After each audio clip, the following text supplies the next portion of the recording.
Well, good morning, good people. Mark Holmes here, and as always, I appreciate each and every one of you guys. Um, Facebook is the devil, okay?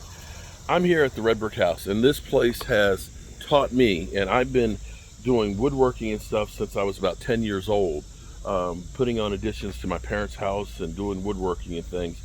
And since I'm almost 60, that's about 50 years of experience. And even with the 50 years of experience that I've had, dealing with the 200-year-old house has been a learning experience. I will tell you the truth on that one.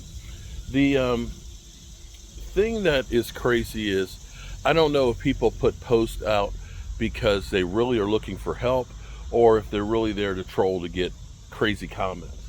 But sometimes the things that I see where people try and give advice is so far off. And honestly, if you have a major project or problem, talk to somebody who really knows.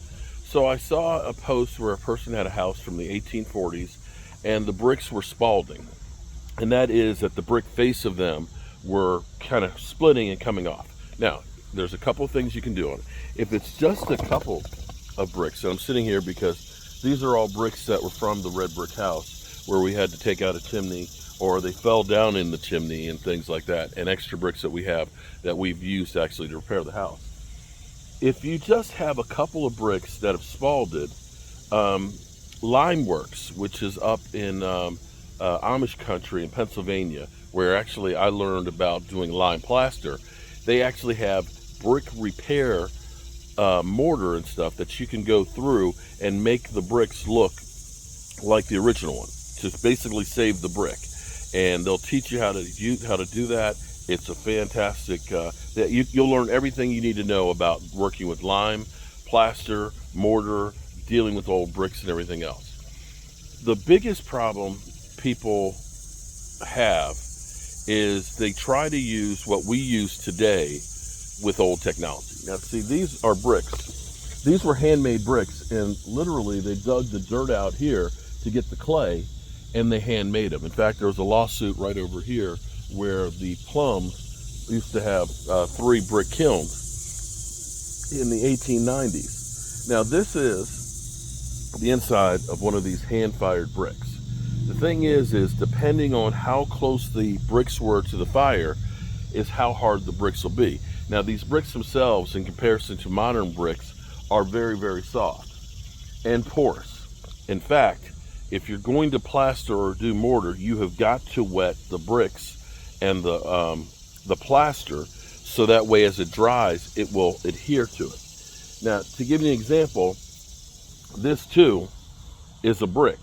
Now, the thing is, on this brick right here got too close to the fire. It got too hot. And what happened is it shrank. This side of it got too hot and almost turned like it was glass.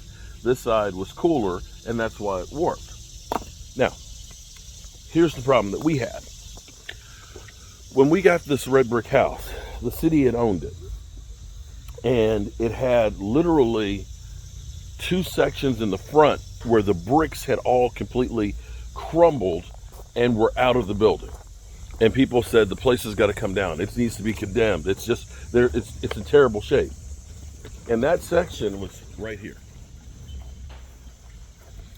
Right here, this had blown out. And here's the thing. There was a reason why it happened. The downspouts and the gutters were gone. I'm sorry, the gutter was here. The downspout was gone. So what happened is all the water that came off of that roof hit this roof, came off in this corner, and ran down in here. Okay. Because nobody occupied the house was basically a slave to the elements, the hot and the cold. It would freeze in the wintertime. With all this moisture going down through here, as I pointed out, the bricks are porous. When that water got into it and then it froze, it basically expanded and broke. So what did the city do? Well, the city made a major mistake because they sent out a brick mason and he used modern bricks and modern mortar.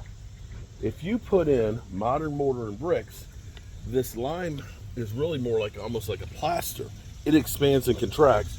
It sucks up the moisture, it lets it go, it sucks in more, and so on. And this is basically a system.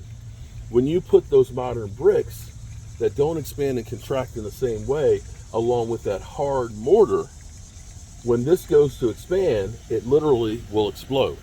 So more than likely, seeing this face of brick that I saw on our old house, probably somebody pointed up, instead of using lime mortar or lime render, they use regular mortar. That stayed hard and wouldn't expand and contract with the bricks, and the bricks literally just disintegrated. Now what you can do is, of course, you need to find old Williamsburg bricks, and that's what these are actually called, Williamsburg bricks, because they originally were being made in Williamsburg, Virginia, and that was the style of it. Now we've gone through, and this was 9 years ago, I had the brick mason go through and we made a lime render, and we found bricks of that age and put in there. Now here's where it gets to be crazy. When I first got the house, and if you actually look at some of my early videos on here, you'll see it. The brick came out. There was a whole clump of bricks that stayed together that was ejected. And it was almost like a kidney being rejected by the body. What happened is the house literally pushed out the new brick and the new mortar in one piece because it just would not go. So there you have it.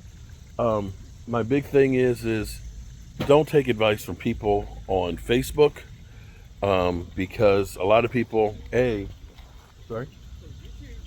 Well, I'm telling you. Well, you find somebody that you can trust, that you actually see is actually done. If somebody's just writing in a comment and you've never seen their work, yeah, be suspect of it. But be careful when you just get somebody who comments to tell you how to fix something and so on, that a lot of times they don't know. They just don't.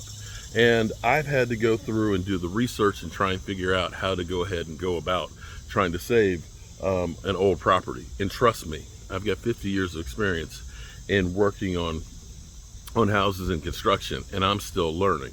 So that would be my thoughts. And as you can see, this baby was supposed to be a pile of bricks in a landfill. There's my evidence that I know what I'm doing. I'm Mark Holmes, and I hope you have a wonderful day. And hopefully this house will be on the National Registry of Historic Places. That's what we're working on, and I can't wait. Have a great one.